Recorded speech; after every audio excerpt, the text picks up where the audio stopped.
brings us to our next speaker, Jenna Christie, marriage and family therapist and life coach. Ms. Jenna Christie is a mental health therapist who has experience in treating adults and adolescents facing various individual and family challenges.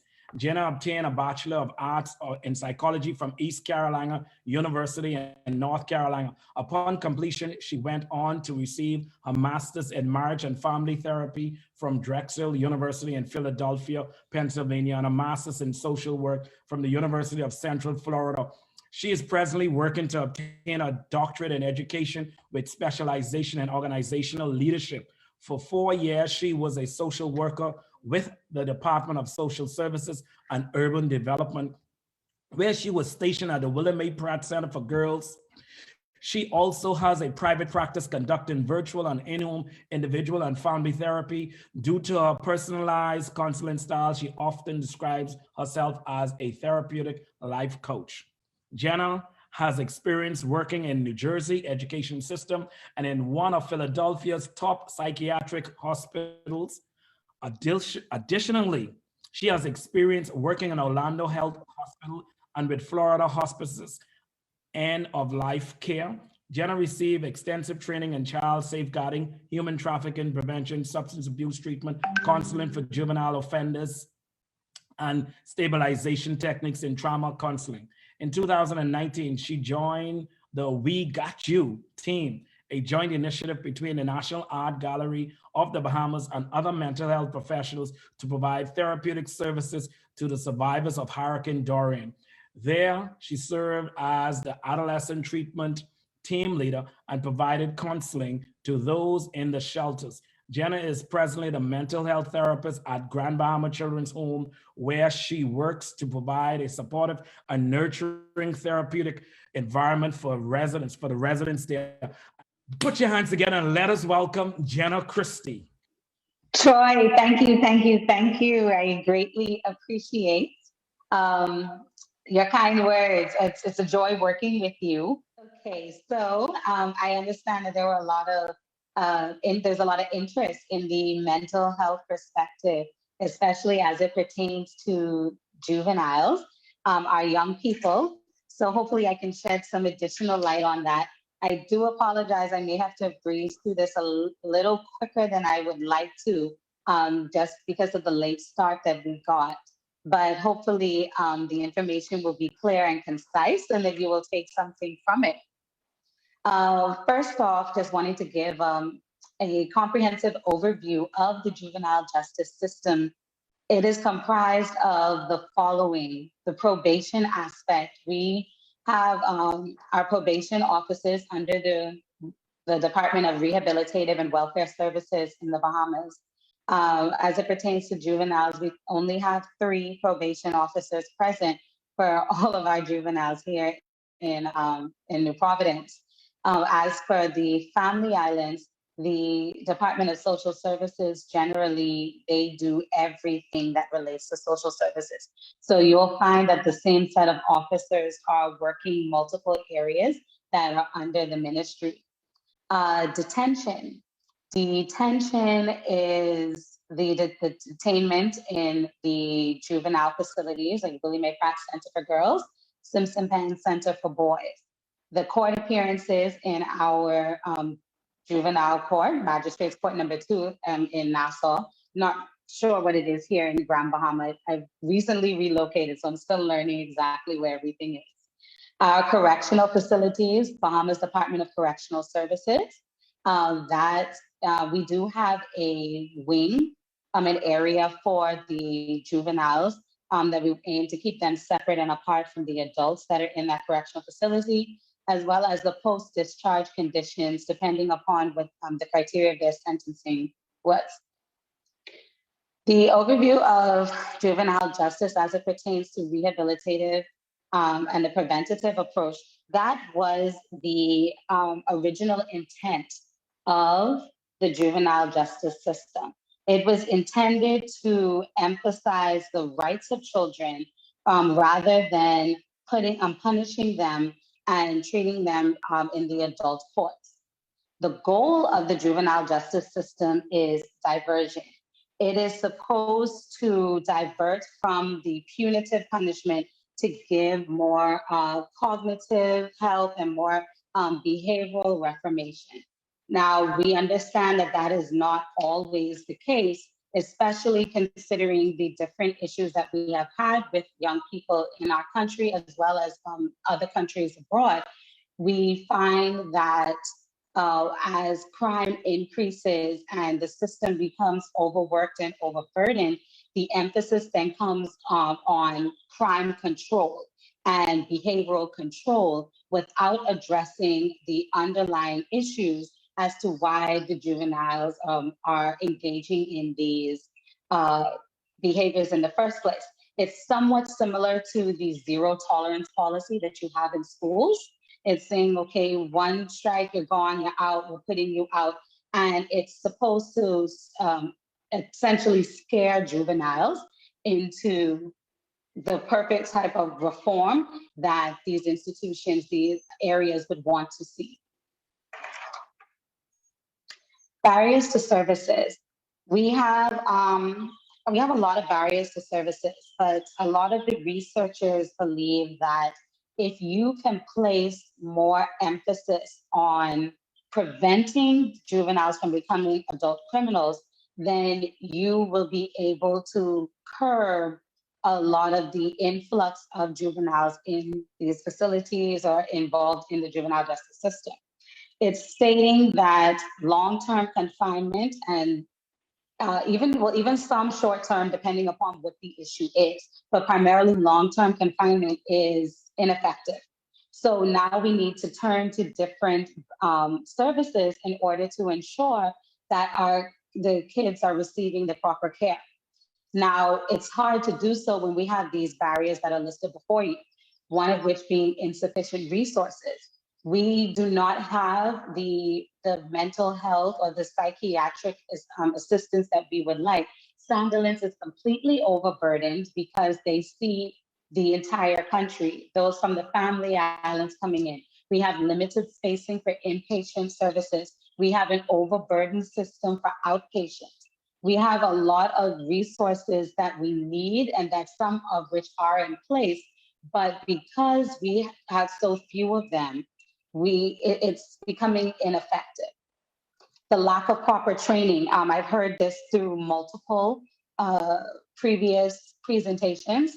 Proper training is key. We cannot expect people to work with these special populations and not equip them to be part of the special population. We Here at the Grand Bahama Children's Home, we have begun training our staff to deal with the mental health problems that the children are facing.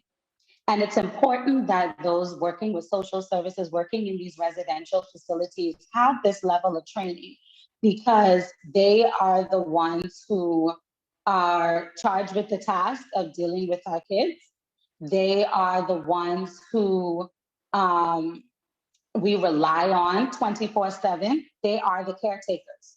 So because they are the caretakers, we need to be able to train them to handle these situations and to view things differently. Staffing difficulties, these institutions are significantly understaffed, even in our school systems.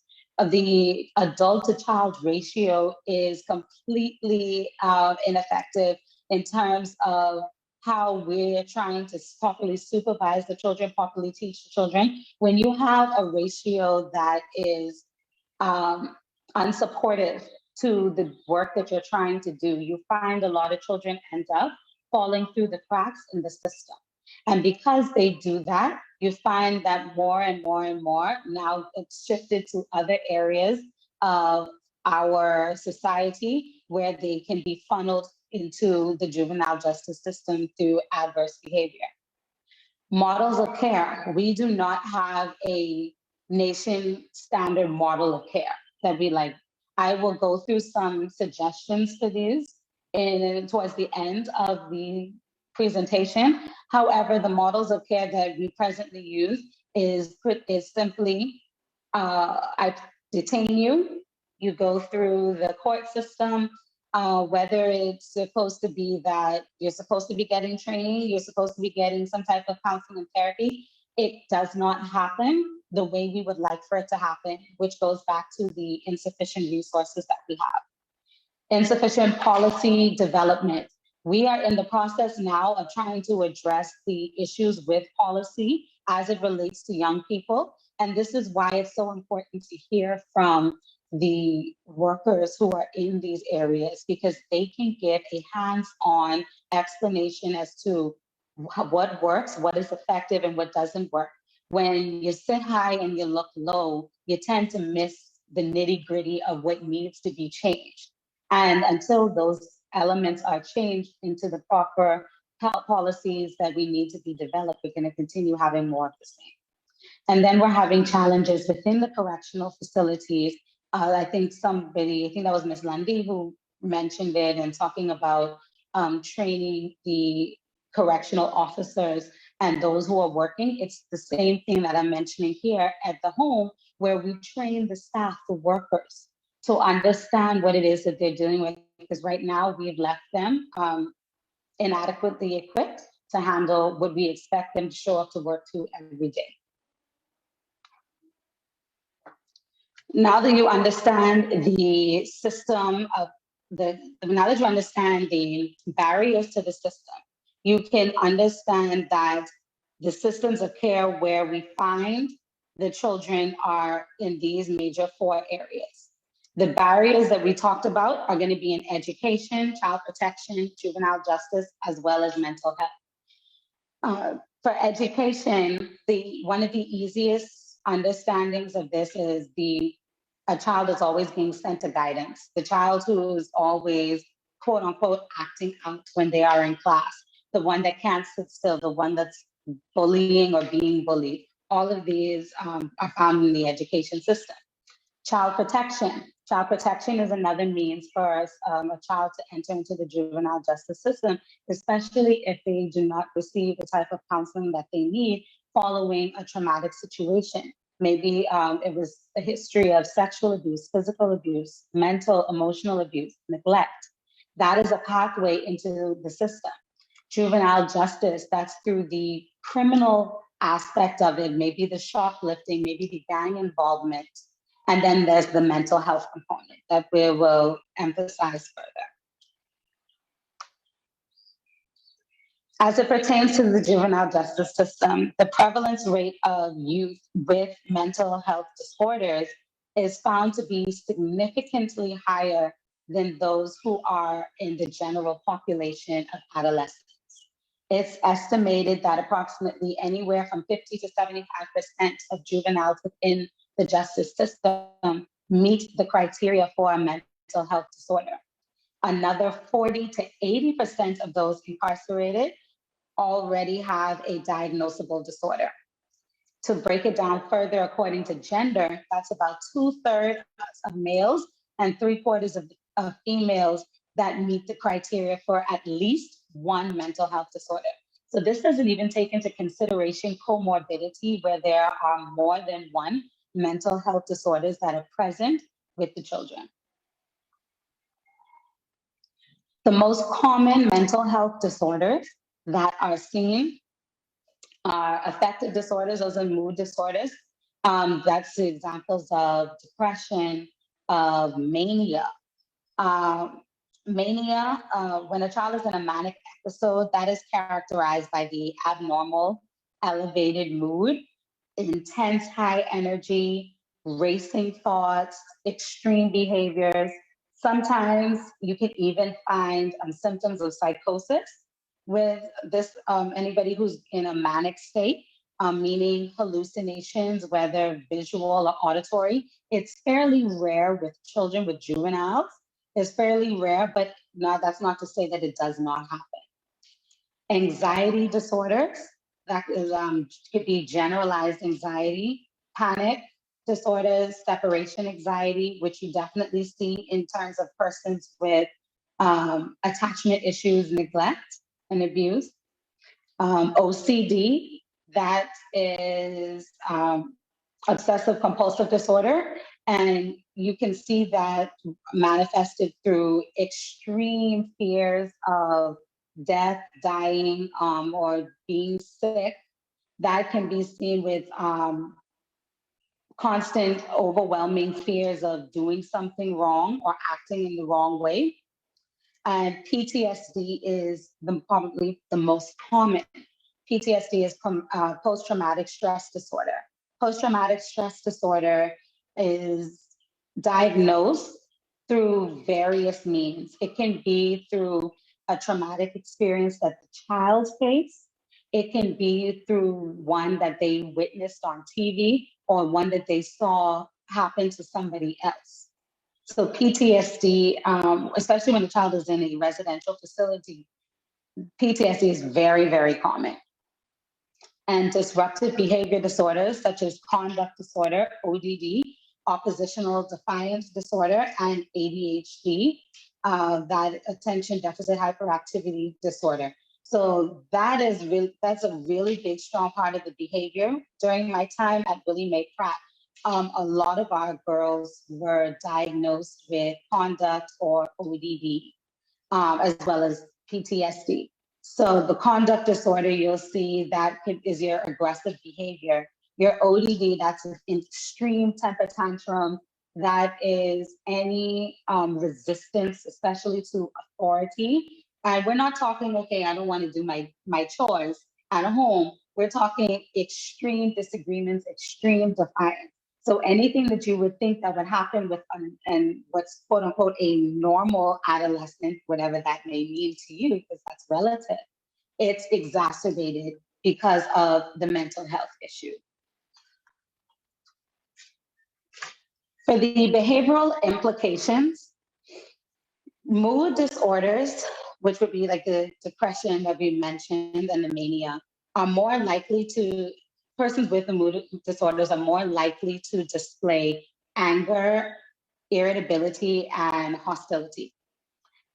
With the irritable mood, that increases the likelihood that there will be aggressive responses to certain stimuli in the environment. Mood disorders also increase the likelihood of self-injurious behavior, and this goes beyond self-mutilation. This goes beyond just the cutting. This is also maybe the hair pulling. If you notice, maybe there's a child who's always constantly picking at their hair. It could be from their scalp, it could be in their face, their eyebrows, eyelashes, compulsive hair picking. It can be beating, hitting oneself. It's not always just the typical cutting, slicing of their arms. Self-injury can manifest in a number of different ways, even with burning. Anxiety and PTSD leads to increased aggression. Now, anxiety by itself is not associated with increased aggression, but coupled with the PTSD, it does. Now, PTSD is said to produce unpredictable responses to threats in one's environment. So that coupled with the anxiety is what can increase the aggression. Disruptive behavior disorders have been linked to physical aggression, and conduct disorder plus ADHD has been linked to chronic reoffending. And like I said previously, comorbidity can significantly exacerbate the situation. So every single one of these components, which leads to aggression, which leads to unpredictability, leads to the chronic offending, everything still relates back to the mind. It still relates back to the components of having proper mental health in the schools, proper mental health in our communities. We need to be able to take care of our children's minds and teach them how to handle some of the things that they are experiencing, rather than writing off their behavior as simply just uncontrollable or just simply aggressive. Suggestions for treatment of this population include cognitive behavioral therapy that addresses negative thought patterns to change behavior. So sometimes that can look at like with journaling, maybe to help sort through your thoughts. That can also be addressing negative self-talk. I have a child, well, I had a child, we been doing cognitive behavioral therapy. And he was told one day, he was minding his business, taking out the garbage, and a neighborhood child told him that he was a dog. And he kept repeating that over and over and over to himself in his head. And so I had to go through and help him to challenge that thought, to challenge where that narrative came from, so that he can in turn replace it with more positive talk. And at the time that he was repeating the previous narrative to himself, that's when we saw a lot of behavioral disturbances. So now that the behavioral disturbances, now that we've challenged the cognitive thought, the behavioral disturbances have ceased. Multi-systemic therapy, that is intensive family and community-based treatments for juvenile offenders. Multi-systemic therapy is one that was designed for juvenile offenders. It was one that was designed to keep the child in the home. The goals of multi-systemic therapy, which draws on the different systems that a child is exposed to, the goals of it is to say, how can we fix your behavior in your home environment? What are the current support systems and networks that are in place right now that we can draw on and magnify so that we can now decrease the negative behaviors? So that's calling upon your family, your friends, your church family. That's calling upon the mental health system at Sandlands or whatever, maybe private treatment that you're seeking. That's calling upon the school systems to make sure that IEPs, individual education plans, are put in place to promote success. These are all, so this is all of the different disciplines sitting together at the round table with the child and their families, strategizing together rather than the child sitting at home or the child sitting in a detention facility and all the work is being done to them. They are now being incorporated in the community treatment. And similarly, the wraparound approach does the same thing in terms of it helps to challenge children and families function more effectively in their community. The goals of all of these treatment interventions are to keep the child at home and to draw on what's there. Because sometimes you'll find that children and families are able to recognize, okay, this is a support and that's a support, but maybe not the best way to utilize those support systems. And then you have those who are unable to say, okay, this is a support network that I never really recognized that I had. And the purpose of why these three interventions in particular are so effective is because we know that the problems that our kids face are multifaceted. So when we tie that into the theme of breaking out of silos, we understand that the child is impacted by all of these different systems: education, child protection, mental health, juvenile systems. They're impacted by all of these areas. So therefore, we all need to come together to create the solutions. When I was doing my trainings, I had a professor who told me something, and it has stuck with me, and it is proven to be true with nearly every child I've worked with. And it says that a child acts out in the environment of where they feel safest. So if a child is acting out in school, my first question is, what's going on at home? When a child acts out at home, I ask what's happening in the school system. And this is why we need to work together. That is the best example that I can give of why it's important for all of our systems to work collectively to provide the holistic treatment. Because if not, we're just treating the symptoms. And with treating just the symptoms, the child will never be put back and treated as a whole. Thank you for your time. That's the end of my presentation. Wow. Wow. I mean, this is so full. And I know it's a lot for you to actually digest. Now, do you have time for one or two questions, Ms. Christie? Yes, I do. I can take a question or two. Okay, guys, I think Lillian, let me see. I think in the chat group, we would have had question. Frederica King stated, excellent presentation, informative. I agree with your methods. Question that I have before the next speaker is, I know you talk about the juvenile justice system. For all of the stakeholders and the players here, in your professional and your personal estimation, do you think that the Bahamas has a juvenile justice system? If so, why? If not, why not? Okay. I don't, though I love the people whom I work with within the system, Uh-huh. I do not think it is a juvenile justice system because I feel that we are not living up to what its intent is supposed to be with the rehabilitation.